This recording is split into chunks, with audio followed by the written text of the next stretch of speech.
actually today is me suffering from anxiety attacks. Because a while back, when I was a little boy back in '06, I would suffer from being alone all the time, not knowing who to talk to, what group to go to, and just the little things really. And it was just really tough doing that, you know what I mean?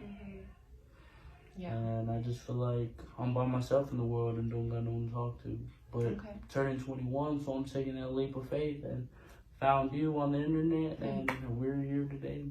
Awesome. So it sounds like you are having pretty bad anxiety from isolation issues and things like that. Can you tell me like where that kind of began, your isolation? I'd say in elementary school towards middle school, me not finding the right group of people to hang with, or just being alone, no one to bond with, have that connection with, or no one to talk to, that things like that you like actually, Yeah.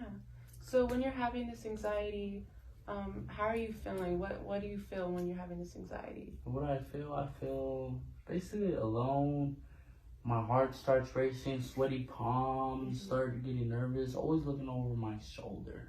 And what I really want to learn from us in our sessions is how to cope with it, how to overcome the anxiety when I feel nervous looking over my shoulder, or for instance, me driving over here. I had a nervous breakdown on the highway because the 18-wheeler tried to cut me off, and I just felt iced in that I had to pull over on the side and use what I know. But I know there's more to know about the situation of anxiety. That's awesome. Well, it sounds like you're here to get better, so that's really great. You want it for yourself, and I'm here to help you. So what do you do when you get these panic attacks? What do you do to help yourself? What I do is I stop, take 10 to 5 deep breaths, and then exhale them. And then I really just count backwards from 10 and close my eyes and imagine myself on a beach. Okay, that's really good. That's really good.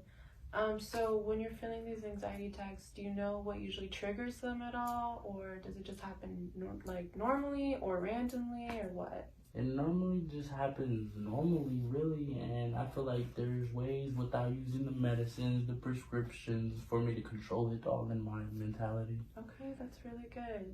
So a few things to help is, like you said, counting back is a really huge thing. One thing that really helps is when you count back from 10 with deep, slow breaths. That usually helps the best. Other ways to help are things like having a stress ball everywhere you go. I know when I get nervous driving, it's really good to have something there just to squeeze really quickly to help, get that anxiety out. Okay. Yeah. That's good to know. And say, for instance, I don't have a stress ball, or I'm struggling to find something to help me release it. Were there other objects or things that you can offer? One thing that I like doing is just getting all my feelings down on paper, talking about how I'm feeling. Journaling. Yeah, journaling is a really good way to help. If you don't have a journal even handy, I just jot it down in my head, basically. Sit there, work through how I'm feeling in my head. Okay, I'm feeling this. Why am I feeling this? How do I not feel this? That's really a good way to help you.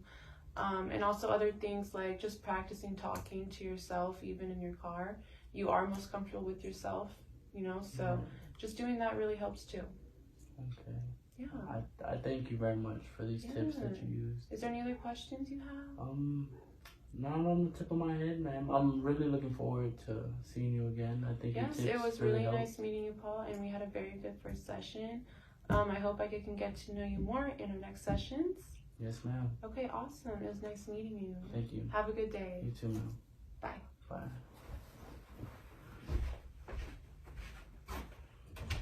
Can you start my ballet?